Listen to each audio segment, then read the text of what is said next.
Hello, and welcome to the last spring session of Careers Beyond Academia, hosted by STEMCELL Network and Medicine by Design. My name is Ellie Arnold, and I'm the training coordinator at STEMCELL Network. It's our goal with this series to expose as many trainees as possible to different job roles that are available after a degree in the life sciences, and help those trainees to start understanding the qualifications and experience that might be necessary to secure those roles. STEMCELL Network and Medicine by Design have teamed up to host this series, which has already highlighted a wide variety of careers available after a degree in the life sciences. And we've had over 200 trainees attend our sessions this year, which is fantastic. And you can go onto STEMCELL Network's YouTube channel and see past recordings of Beyond Academia if you'd like to see the careers that we've highlighted previously. This is the last session of our spring and winter series, and we will return in the fall of 2023 with new seminars. At the end of the event, I'll mention our post-event survey. You can go there to suggest careers that you'd like to see highlighted in the future. STEMCELL Network and Medicine by Design both have other training events which are occurring monthly. So you should check out our websites and social media for the many other opportunities that we offer throughout the year, including workshops, seminars, and symposiums. And don't forget to sign up for our newsletters to be notified of upcoming opportunities. And the links to the sign up are provided on our websites. So with that, I'd like to introduce our first speaker. Today we have Dr. Matthew Hildebrandt, who's a product manager at STEMCELL Technologies in Vancouver for products that support human pluripotent stem cell research. He received a PhD in Experimental Oncology from the University of Alberta and then joined the lab of Dr. James Ellis at SickKids as a postdoc. He's participated in several STEMCELL Network workshops held during the TMM meetings that helped support his transition to an industry position. And he now volunteers his time back to STEMCELL Network to support the next generation of trainees. He's a member of our Training and Education Committee, which we appreciate greatly, and he's also volunteering his time today. So with that, I'll hand it over to you, Matthew. Please go ahead and start sharing your screen. All right. All right, can I just get a confirmation that my screen is being shared? Thumbs up. Thank you very much. All right, thank you very much for the introduction, Ellie, and it's a pleasure to be here today. I'll keep my presentation sort of as quick as possible, so that way there's plenty of time for questions from the audience. So as mentioned, my current position is a product manager, and I'll get into that role in a little bit, working out at STEMCELL Technologies out in the Vancouver area. Well, you can see we also work from home. This is my home office at the moment, and with the product manager position, this is definitely a position away from the bench, but still very much connected to the science. As mentioned, I do have my PhD from the University of Alberta, where I did fundamental research with RNA biology and early embryonic development. So I'll talk a little bit about my transition from my academic training to where I am now. So my initial BSc was in general biology, taking a lot of diverse courses, looking for different areas that I would eventually find more interest in. Really fell in love with developmental biology, RNA biology, and was able to sort of put those together during my PhD with Dr. Rosalind Godbout, studying specific proteins in that pre-implantation stage of mouse development. Following my PhD, I actually took some time off, did some traveling for some time before then starting up my postdoctoral work in Toronto. So moving from Edmonton across the country to Toronto, where then I joined James's lab. Here's where I picked up pluripotent stem cell biology and really got more connected with the stem cell network, with Medicine by Design, with the whole ecosystem that was taking place in the Toronto area. As I neared the end of my first project there, which was actually a side project initially, lined up really well with an opening that was at STEMCELL Technologies for an associate product manager for pluripotent stem cell biology.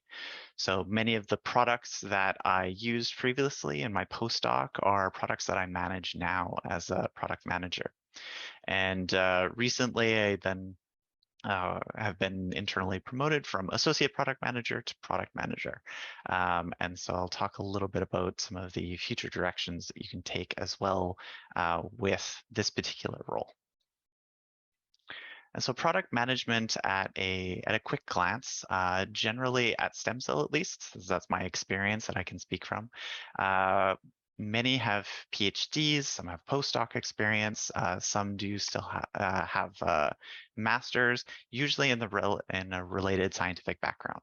At STEMCELL, we have a lot of internal training when it comes to the business side of things, so it's not expected to have a lot of that business background when coming in, but being a subject matter expert is definitely essential.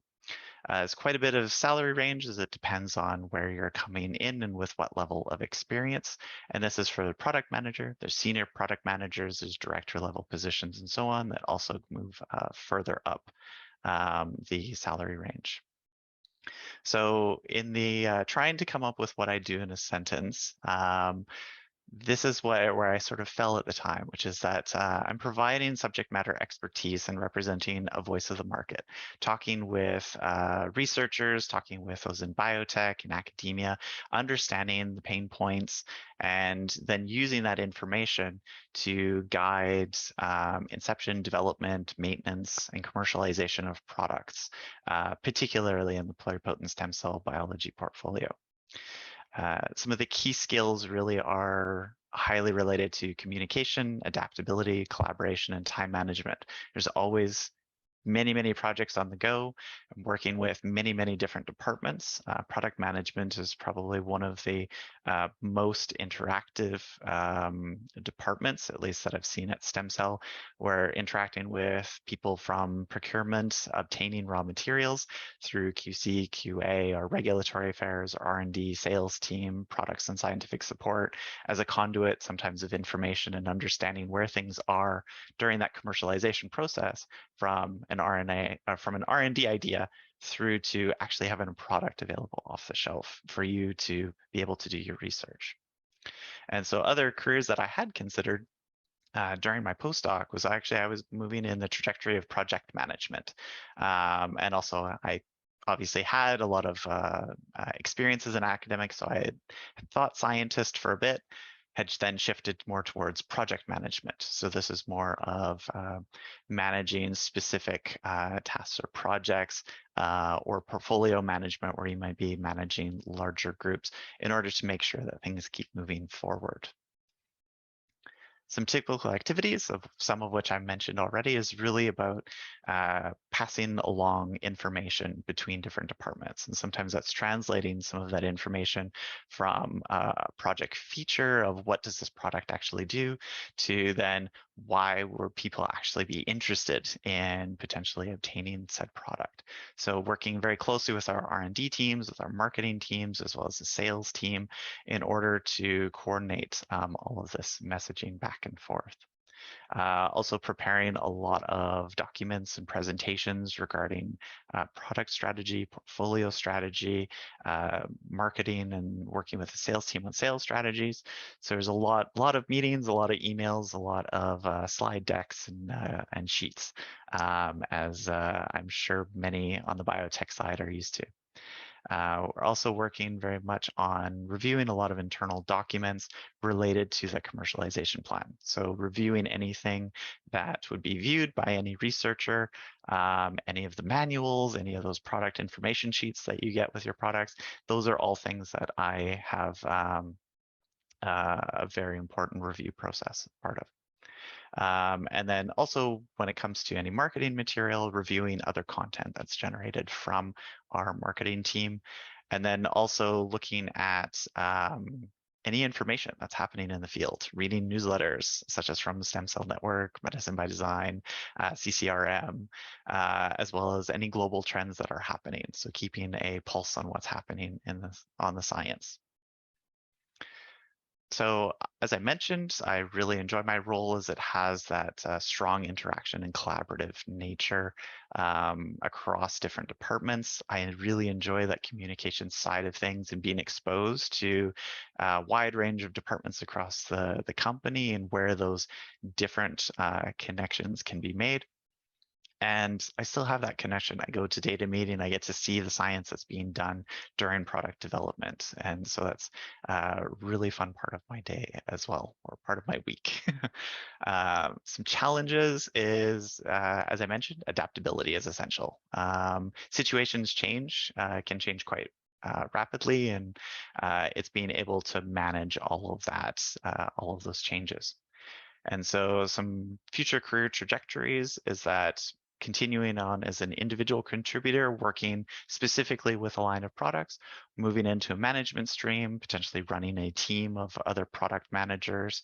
But then there's also shifting between departments is very common. As we have a lot of collaborations with different departments, we understand a lot of those other roles. And so there's plenty of former product managers who have moved across into R&D, into marketing, quality and controls, operations, because they have an understanding they really want to tackle some new challenges in the future. So as far as some general advice, I highly recommend looking for collaborative experiences, both within your formal training as well as any extracurricular. Being able to show those unique skill sets beyond technical knowledge are really essential for getting your foot in the door.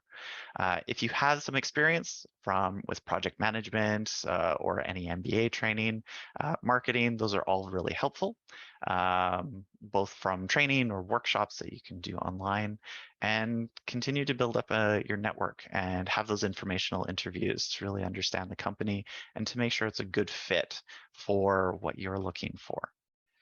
And briefly, because I know I'm pretty much out of time, is that informational interviews and networking sections really work both ways. You're looking for, you're asking for that experience, and you're also assessing whether or not they'd be a good colleague. So while it is an informational interview, people are still going to be thinking about, oh, will this person be a good fit? Should we keep an eye on them, refer them to our HR groups if they're looking for positions? And I really strive to highlight identifying what you don't like to do so you can steer away from those positions fairly early on. If you don't like doing it, you probably won't like doing it in the biotech space either. So identify some of those key things that you really don't like doing, and then try to identify what positions that's essential for, so you can sort of eliminate that and move and look in more productive areas. And then when you come to an interview, have a solid 5-10 minute story, who you are, why you're interested in this role, why they'd be a benefit, why you specifically would be an asset in joining the company, and then highlighting your particular experiences that are specifically related to the position that you're applying. So a lot of specific tailoring is really helpful to the interview and really shows that you're an exceptional candidate. And with that, that's the end of my presentation. So I'll pass it over to Matt, I guess. Great. Thank you so much, Matthew, for a great talk. And as a reminder, we will be taking questions for both talks after our next and final speaker. And so I'd like to welcome him now. Dr. Matthew Zeglinski is the lead quality control analyst at Aspect Biosystems. He has a PhD in physiology and pathophysiology from the University of Manitoba, with research areas including diagnostic imaging, molecular mechanisms of disease, and wound healing. As a researcher, he's published many manuscripts and won quite a few awards, but ultimately decided to transition to industry, initially joining Aspect in 2021 and progressing there through a few different roles, which I'm sure he'll describe to us. So thank you so much for being here today, Matt, and I'll hand it over to you. Okay, are my slides in the right orientation? Good? Yes, they look good, yep. Beautiful. All right, well, thank you for the kind introduction and inviting me here today. These are important things I don't think most academics get, so it's great that you guys put it on, and hopefully I can be a part of some more in the future. So as alluded to, I am currently the lead quality control analyst for Aspect Biosystems. For those of you who don't know, Aspect Biosystems is a bioprinting company which uses microfluidic 3D printers to make synthetic tissues and our lead indications in-house are currently to treat type 1 diabetes and acute liver failure. So I have the academic triad of degrees. I have a bachelor's, a master's, and a PhD.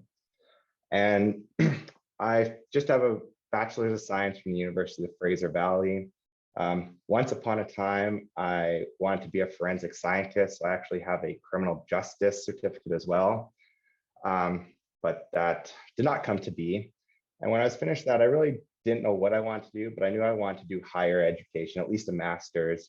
So I applied at around 30 some odd places between BC and Manitoba. I am from Manitoba, hence the link.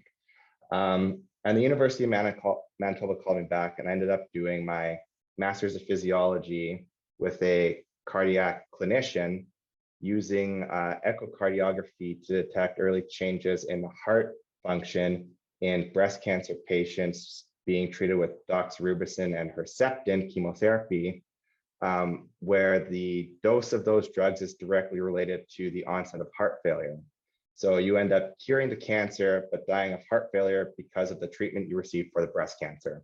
So we're trying to find early ways to detect that to help these patients. From there, again, I didn't really know what I wanted to do still. And I was in the unique opportunity that I had several labs at U of M still offer me PhD positions. And this isn't a typical way of doing this because it's typically frowned upon in academics to do all your training at the same institution. They like diversity in your training. But I kind of broke this mold because I went from a very clinical-based master's to a very molecular biology, cell biology focused PhD, where I looked at the cellular molecular mechanisms of cardiac fibrosis in the post-infarcted heart. So I had gene editing, DNA, protein interactions, promoter batching, et cetera. So they're very opposite ends of the spectrum. So that was a benefit for me. From there, I was on the academic trajectory. So the next step in that is to do a fellowship. So I ended up at the University of British Columbia in Dr. David Granville's lab at the International Collaboration of Repair Discoveries, ICORD, also at the Center for Heart-Lung Innovation. So in his lab, it was very diverse. I went from a cardiovascular background to a skin-based research lab. I also published papers on the effects of wood smoke from forest fires on lung function, and kept my feet wet in the cardiovascular field, working on aortic aneurysms and atherosclerosis. During my time as a postdoc, I was also able to serve as a consultant for Vita Therapeutics, which is a UBC spinoff company developing small molecule inhibitors for treatment of autoimmune and inflammatory diseases. And that's where I got my feet wet in the biotech sector and really understanding what it's about. So as Ellie alluded to, then I moved on from academics into my role at Aspect. I started off as a research scientist in assay development, and then have moved into my current position as lead quality control analyst, which we'll talk a little bit more here now. So being a quality control analyst or coming into a lead, you don't necessarily need a doctorate. A bachelor's degree with years of experience or a master's degree with some relatable experience in science or engineering is a good start. You're going to receive a lot of on-the-job training as you build up to this as being a QC analyst. As being a lead, what I do in a sentence is that I manage a team to test bioprinted tissues to determine whether they meet specifications and provide assay support to various departments. And one of the key things of being a quality control analyst is that you are producing the same thing time after time after time as you're trying to do it. So my team is really focused on making sure those bioprinted tissues that we make meet those specifications.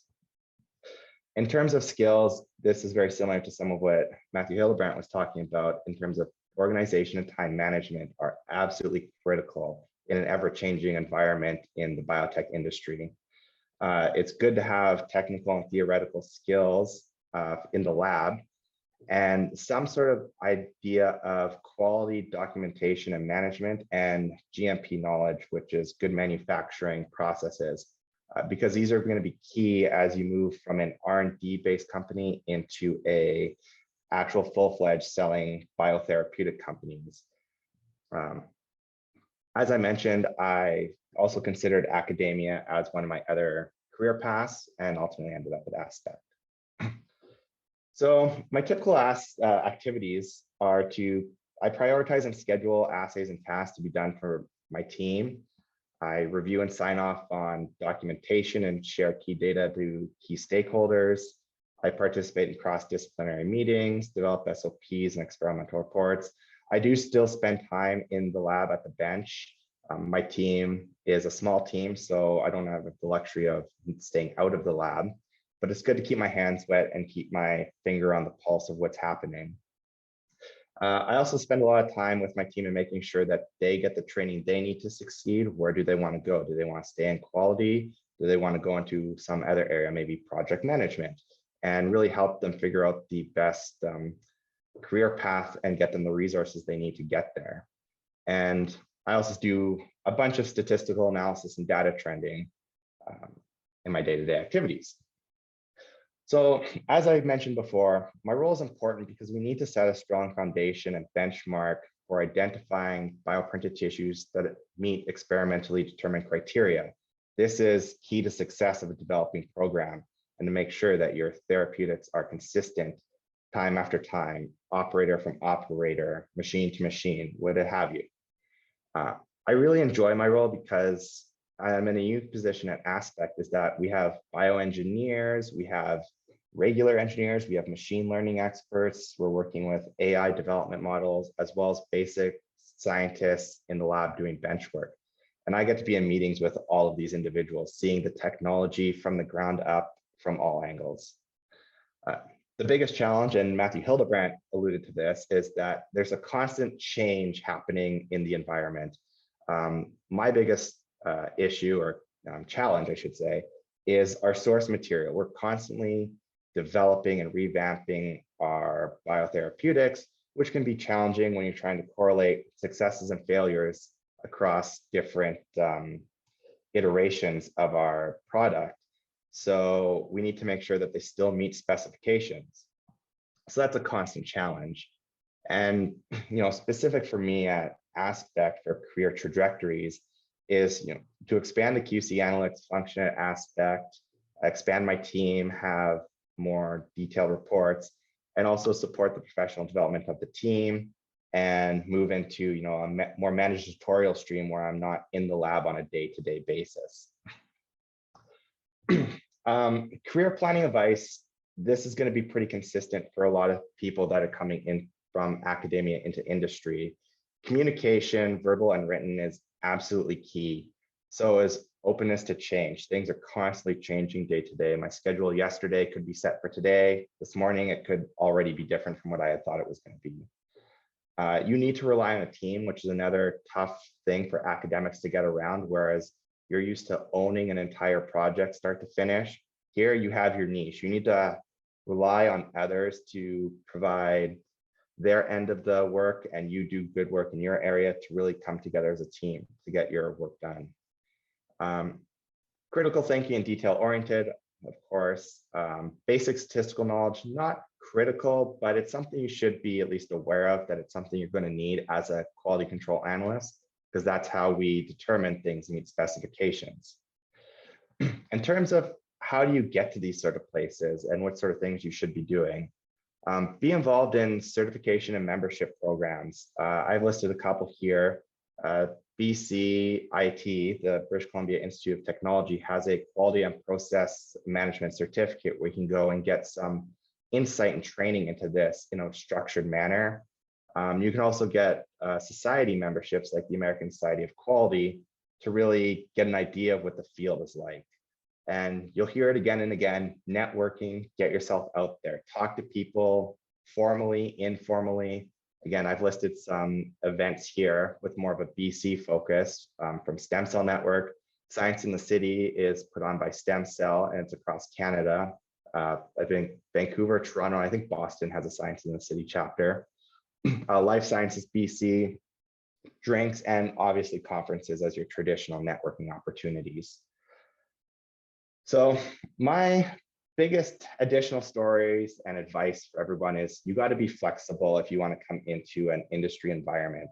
I went for my training in the cardiovascular field. I did my fellowship in wound healing into the skin and the lung, and now I'm working on tissue engineering, which is a great development, and it gets you into a lot of different areas. So you got to be flexible.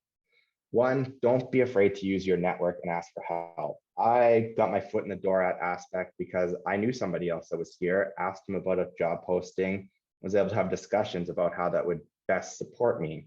And it ended up happening that I got a job here. Conversely, I also knew somebody that was working at another company and was able to get an interview, and it didn't work out there. So you need to get your foot in the door. So don't be afraid to use that network. And then my biggest advice for people as you come into this, because you can get so bogged down on getting a job, being involved in work day to day and all stuff, is don't forget to have a personal life. We like to have people that are workers, but we don't want people that are in the lab 24/7. You need to have that break from the lab to be the best that you can be. And that work-life balance is a big part of today's industry and environment. You really need to show that you can separate your personal life from your work life and enjoy life, because ultimately this is a career path for you. So that's the end of what I have to say. Thank you again for inviting me, and I'll let Ellie take it away. Excellent. Thank you so much, Matt. Thank you so much for a great talk. And on behalf of Stem Cell Network and Medicine by Design, I'd like to thank both Matthew Hildebrandt and Matt Zeglinski again for being here today and sharing their career paths.